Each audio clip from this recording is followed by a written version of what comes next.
तो वही हमारे साथ अंतर्राष्ट्रीय किसान यूनियन के अध्यक्ष चौधरी वीरेंद्र सिंह गुर्जर जुड़ चुके हैं, उनसे बातचीत करेंगे किसान आंदोलन को लेकर। चौधरी वीरेंद्र सिंह जी, स्वागत है आपका प्राइम न्यूज पर। जिस तरीके से लगातार यहाँ पर किसानों और सरकार के बीच गतिरोध जो है वो लगातार बढ़ता जा रहा है, आज 10वें दौर की बातचीत है, उसको लेकर कुछ बताइए, क्या कुछ उम्मीदें आपको हैं इस बार? देखिए, किसान 80% किसान भारत में रहता है, हम भी किसान हैं। अगर किसानों की कमर टूटती है तो पूरा देश टूट जाएगा। इसलिए हम अंतर्राष्ट्रीय किसान यूनियन के बैनर तले किसान क्रांति जन जागरण अभियान लेके गांव-गांव किसानों को जागरूक कर रहे हैं उनके अधिकारों के लिए, और सरकार से मांग करते हैं कि किसानों की जो वहां से दिल्ली में 1.5 महीने से अधिक से वहां पड़े हुए हैं और ऐसी ठंड में सैकड़ों किसान वहां शहीद हो गए, उनकी बात को सुन के उसका समाधान करिए, इस सरकार से हम मांग कर रहे हैं।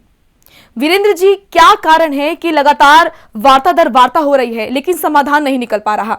आप क्या कहेंगे, इसके पीछे के कारण क्या है, मुख्य कारण जरा बताइए आप। इसमें कहीं ना कहीं एक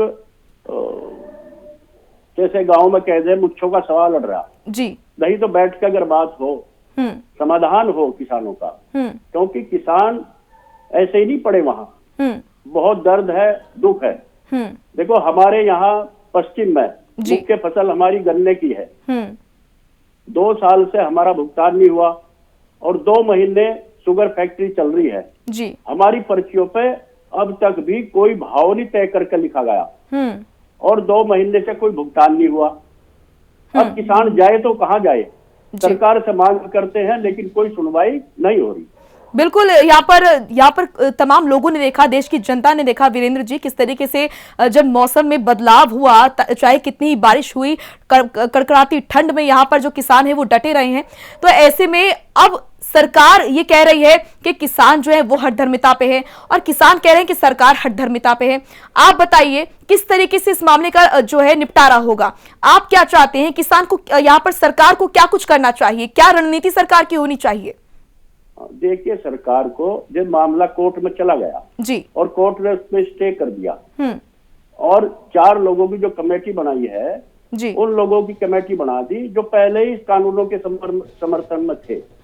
मेरा कहना यह है कि कोर्ट को कुछ किसान यूनियन के लोगों को रखना चाहिए था, कुछ सरकार के लोगों को बीच में रखना चाहिए था और जो कोई विशेषज्ञ हैं उनको रखना चाहिए था। उनके बीच में वार्ता होती तो इसका पूरा समर्थन बिल्कुल होता और ऐसा ही उनको करना चाहिए कोर्ट को।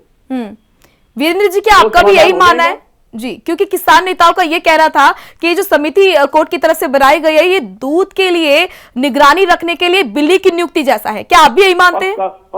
पक्का मैं भी यही कह रहा हूँ जी। जैसे दूध का पहरे पे बिल्ली बैठा दें वही काम हो गए, ये बिल्कुल गलत है। इसको, इस समिति को खत्म करके और किसान यूनियन के, कुछ सरकार के और कुछ विशेषज्ञ अगर बैठ कर वार्ता करें तो बिल्कुल समाधान निकलेगा इसका। लेकिन यहाँ पर कहीं ना कहीं वीरेंद्र जी, सरकार कह रही है कि किसान सिर्फ हाँ और ना में जवाब चाहते हैं। उनका कहना है कि 3 कृषि कानूनों को आप रद्द कीजिए। हालांकि सरकार का ये कहना है अगर किसान चाहे तो समाधान निकल सकता है, यहाँ पर संशोधन करवाइए, बेहतरी के लिए हम तैयार हैं। तो क्या वाकई जो सरकार कह रही है, क्या वाकई हाँ या ना में जवाब चाहते हैं, या फिर कुछ मुख्य बिंदु ऐसे हैं जिन पर अगर सुधार होता है तो किसान पीछे हट जाएंगे, या फिर ये जो आंदोलन है ये खत्म हो जाएगा? पक्का अगर समाधान होता है, ऐसा नहीं है। जब सरकार का रुख हो गया कि हम इनको बिल को समाप्त नहीं करेंगे, किसानों ने भी यही तय कर लिया कि इसको आप समाप्त करें तो तब हम यहाँ से हटेंगे। नहीं तो एमएसपी पे अगर कानून बना दे, न्यूनतम और अधिकतम मूल्य की लड़ाई है ये। जब किसान का दाम न्यूनतम तय कर दिया तो उस पर खरीद होनी चाहिए, कानून बन जाए। और जब किसानों की फसल को गोदाम में फिक्स कर दिया जाएगा और कह दिया जाएगा कि जिस भाव बेचना हो आप बेचें, आप पे कोई रुकावट नहीं है, उसका भी अधिकतम मूल्य तय होना चाहिए, समाधान निकलेगा। ऐसा नहीं समाधान निकला पड़ा जी, अगर सरकार और किसान दोनों बैठकर वार्ता करें और कोर्ट के माध्यम से वार्ता हो, जिस तरह कमेटी बनाकर इस तरह से वार्ता की जा तो समाधान निकलेगा। चलिए, दोनों तरफ से मुठमर्दी है, वो ठीक नहीं है, मुठमर्दी ठीक नहीं। बिल्कुल, शुक्रिया आपका वीरेंद्र जी। जी, बहुत बहुत शुक्रिया आपका हमारे साथ जुड़ने के लिए, अपनी बात हमारे सामने रखने के लिए। तो यहाँ पर किसान जो है वो समाधान चाहते हैं।